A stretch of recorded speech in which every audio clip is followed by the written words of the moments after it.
बिस्मिल्लाहिर्रहमानिर्रहीम, अस्सलाम वालेकुम। मैं असदुल्ला खान हूँ। अदालत के पास एक मुकदमा आता है कि जी गवर्नर का नोटिफिकेशन सही है या नोटिफिकेशन गलत है। अदालत कहती है ये फैसला तो करेंगे अगले महीने कि नोटिफिकेशन सही है या नोटिफिकेशन गलत है। ये अगले महीने फैसला करेंगे। पहले आप लिख कर दें कि असम्बलियाँ नहीं तोड़ेंगे। तो परवेज़ इलाही साहब तो पहले ही असम्बलियाँ नहीं तोड़ना चाहते। उन्होंने जाके फ़ौरन इमरान खान को समझाया, उनको हो हाथ से गेम हाथ से निकल रही है। खान साहब पहले ही मैं कह रहा था। इमरान खान को पहले इतना इसरार किया हुआ था इन्होंने कि असम्बलियाँ नहीं तोड़नी चाहिए, असम्बलियाँ नहीं तोड़नी। उनका वो ये तो मामला हाथ से निकल जाएगा तो गड़बड़ हो जाएगी। और इन्होंने कह देना कि नहीं ठीक है, आप वो गवर्नर का तो नोटिफिकेशन ठीक है, तो वो फिर हमारे तो बंदे गए हैं हज करने। तो उन्होंने खान साहब को बहला फुसला के बना के और ये जो है वो अदालत में जाकर लिख कर दे दिया कि हम असम्बलियाँ तहलील नहीं करेंगे, आप ये नोटिफिकेशन मुअत्तल कर दें, मैं वज़ीर आला बरकरार रहना चाहता हूँ। अदालत ने नोटिफिकेशन मुअत्तल कर दिया और परवेज़ इलाही साहब और उनकी काबीना को बहाल कर दिया। और कहीं कहीं खुशी के शादियाने बजने लगे कि जी वाह वाह कमाल हो गया, बड़ा फैसला हो गया। लेकिन असल बात ये हुई है कि अदालत ने तहरीक इंसाफ के हाथ बांध दिए हैं। देखें, इमरान खान साहब चाहते थे कि मार्च में इलेक्शन हो जाए। अब मार्च में इलेक्शन नहीं हो सकते। उसकी वजह यह कि अब ये फैसला 11 को होना है कि असम्बलियाँ टूटनी है या नहीं टूटनी है, क्या होना है।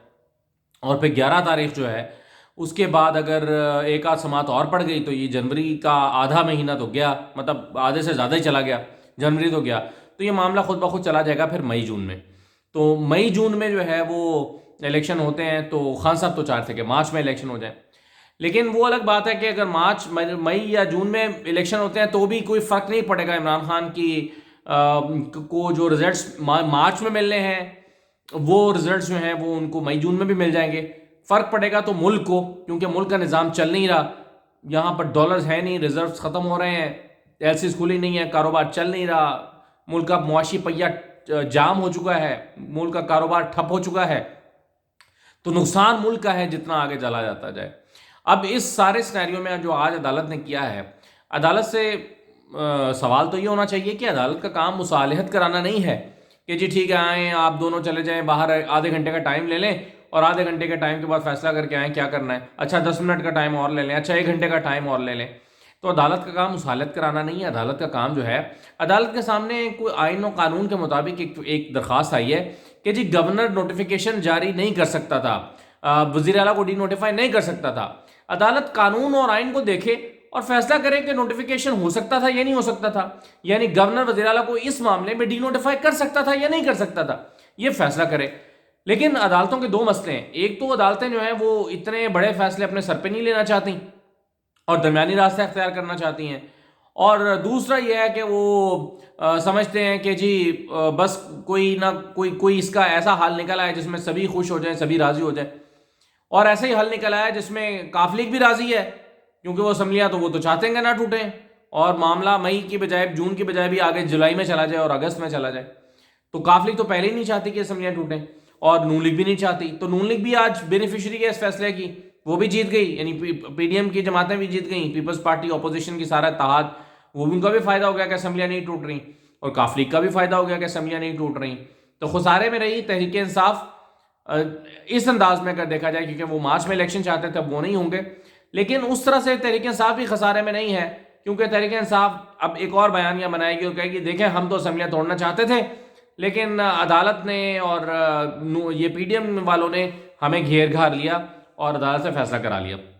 लेकिन अब एक और चीज़ इसमें देखने की यह है कि अगर चौधरी परवेज़ इलाही एतमाद का वोट ले लेते हैं, अगले 2-4 दिन में ले लेते हैं, तो क्या वो असम्बलियाँ तोड़ सकते हैं कि नहीं तोड़ सकते? इसमें दो ओपिनियंस हैं।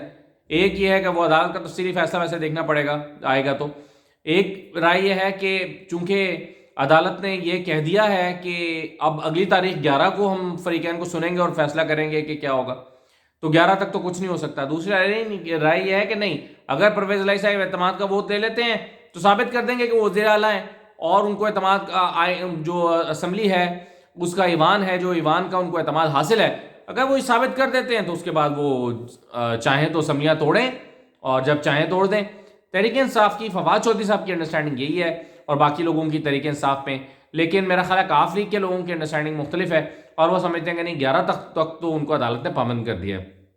तो अब ये जो इसमें मेन मैं समझता हूँ कि नुक्ता है वो यही है कि अदालत को ये जो मुसालहत का किरदार अदा करने के बजाय वो कहते हैं कि जी इंसाफ करो चाहे आसमान ही क्यों ना टूट पड़े, तो आसमान गिर पड़े टूट पड़े इससे कोई फर्क नहीं पड़ना चाहिए कि किसको फायदा होगा किसको नुकसान होगा, क्या कॉन्सिक्वेंसेज होंगे, मुल्क का फायदा होगा कि नहीं होगा, इस्टेब्लिशमेंट क्या चाहती है क्या नहीं चाहती, और हुकूमत क्या चाहती है, नून लीग क्या चाहती है, इन सारी चीज़ों को देखे बगैर कानून और आइन की रोशनी में फैसला होना चाहिए।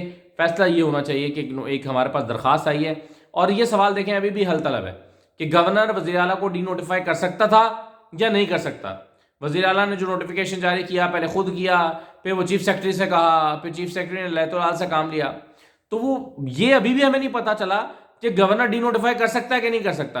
और अगर गवर्नर डी नोटिफाई मतलब ये शायद 11 को पता चले या शायद 11 को भी पता ना चले और उसके भी बाद चला जाए, तो अभी भी वो कन्फ्यूजन और वो जो एक अजीब व गरीब सी कैफियत है वो बरकरार है। और तहरीक इंसाफ जो है वो बहरहाल अब 23 तारीख वाले मामले से को तो एग्जीक्यूट नहीं कर पाई और ये मामला अब लटक गया है और जनवरी में चला गया।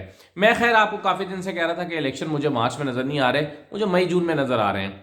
लेकिन अगर इसी तरह से मिल के सब खेलते रहे और परवेज़ इलाही साहब भी मिल के और सब मुशावरत के साथ एक तरीके से चलते रहे तो फिर जो है वो अब मुझे एक बात की समझ नहीं आती कि इमरान खान साहब ने भी जब अगर असम्बलियाँ तोड़ने का फैसला किया ही था तो जब उन्होंने 17 तारीख को ऐलान किया था कि 23 को असम्बलियाँ तोड़ेंगे तो 17 को तोड़ देते। अगर आपने तोड़नी ही है और मार्च में इलेक्शन आपको हर हाल में चाहिए तो आप 17 को इलेक्शन तोड़ दें। ये तो खुद ऐसा लगता है कि तहरीक इंसाफ ने इन्वाइट किया है कि आप आइए हमारे खिलाफ तहरीक दम एतमाद लेकर आएँ, हम आप हमारे खिलाफ जो है वो एतमाद का वोट लेने की का गवर्नर का हुक्मनामा लेकर आएँ और जो है ये ज़ाहिर एक मौका फराहम किया गया उनको। तो इससे तो जाहिर होता है कि तहरीक इंसाफ ये समझती है कि अगर मार्च में भी इलेक्शन नहीं मिलते तो मई में मिल जाए, कोई मसला नहीं है। लेकिन वैसे मैं आपको ये बताऊं, मैंने अब हल्कों में सर्वे करना शुरू कर दिया। पिंडी में मैंने एक प्रोग्राम भी 92 के लिए रिकॉर्ड किया है। हालांकि पिंडी में नून लीग की अच्छी खासी मकबूलियत है, हालांकि पिंडी में नून लीग के काफ़ी काम हैं और उन्होंने वो मेट्रो वगैरह बनाई हुई हैं, सड़कें बनाई हुई हैं, काफ़ी काम कराए हैं। तो रावलपिंडी के कई हलकों में नून लीग को काफ़ी लोग पसंद करते हैं कि उन्होंने काम बहुत किए हैं।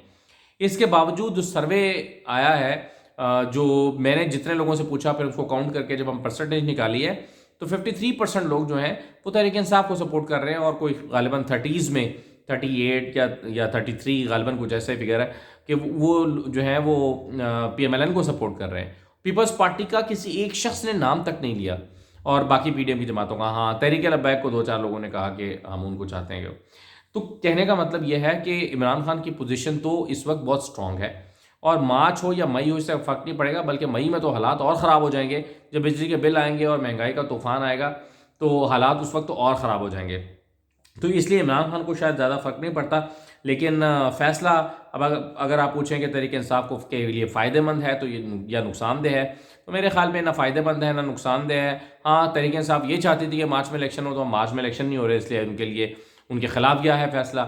लेकिन ख़ुद तहरीक इंसाफ के अंदर भी बहुत सारे लोग ये समझते थे कि उनको जो है वो वक्त मिलना चाहिए, प्रोजेक्ट्स मुकम्मल कर लेने चाहिए और जो है वो कुछ वक्त मिलना चाहिए, तो उन सब की मंशा पूरी हो गई है।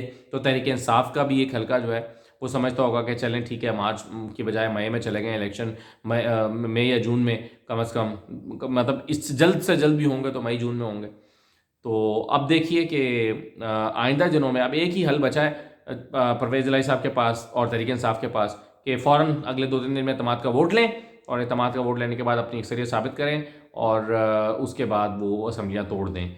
ये एक हल बचा है। उसमें भी अगेन वो अदालत में चैलेंज होगा कि जी अदालत ने उनको 11 तारीख तक रोका था, लेकिन वो कह सकते हैं कि जी हमने एतमाद का वोट ले लिया है, अब हम एक आइनी और कानूनी वज़ीर आला हैं, एतमाद का वोट भी ले लिया है और अब हम असम्बलियाँ तोड़ रहे हैं।